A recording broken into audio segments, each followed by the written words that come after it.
Tell me about your grandmother. She sounds fascinating. Yeah, my grandmother was quite a fascinating character. She was one of the first black women in the South to attend college, and apparently, while Berea was the most liberal college of its kind in the nation, they still had a problem about this business of having dances. So apparently it was a prom, and some of the white teachers did not want the black boys to go to the prom because they'd be dancing with white young ladies, not because they were opposed, but because they thought the neighborhood would erupt in violence.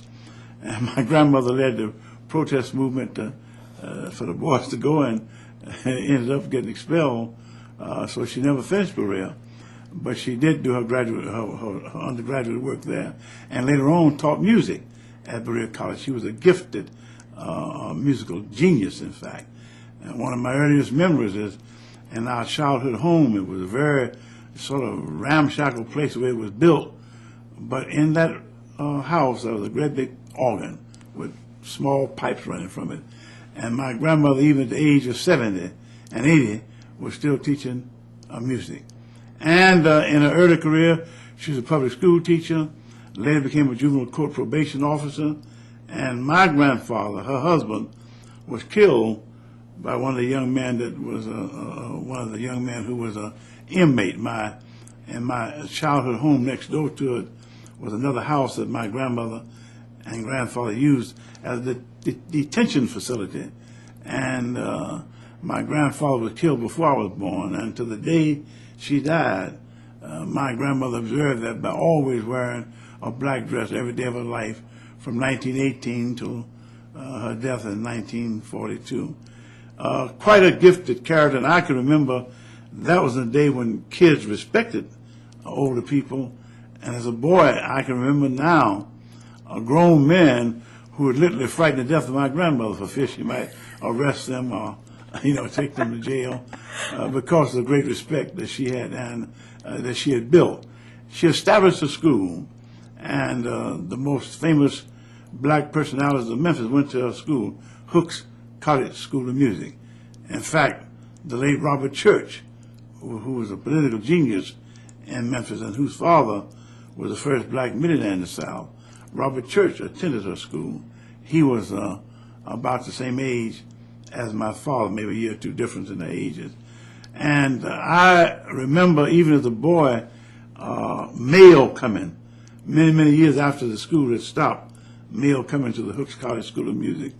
And I knew so many of the people who graduated from that school as little second and third graders. In fact, my wife's godmother, Maydella Reeves, was the last student in that school. Your wife was mentioning that your grandmother used to get arrested fairly regularly because she refused to follow the laws. The Commercial Appeal used to carry a column called 50 years ago, 25 years ago, 75 years ago, and from time to time we would read where my grandmother had been arrested, in that 50-year ago or 75-year ago column, because most folk don't recognize that directly after the Civil War there were no Jim Crow laws. They were passed subsequent.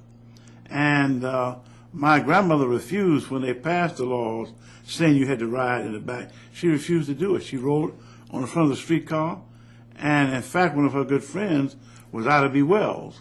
And Ida B. Wells was arrested for refusing to travel in a Jim Crow way from Memphis to Nashville, filed a suit against the railroad company, and run a judgment for $500, which was an unheard of sum at that time. And that was a part of the reason why she finally had to leave Memphis, because of the harassment she received. In fact, in that book that was written about my grandmother, it seems to me they used the title Dusky Damsel, D-A-S-M-E-L, how you pronounce that word, receives a verdict, and the verdict was $500. And apparently my grandmother and Ida B. Wells from time to time would attend operas and recitals, and they would refuse to go in the Jim Crow section. Sometimes they got by, sometimes they were arrested. So you come from a proud tradition of rebellion against It seems like the genes injustice. were in my blood. My sister, Julia, who was named after my grandmother, by the way, was the secretary for the NAACP Memphis branch during the 1930s.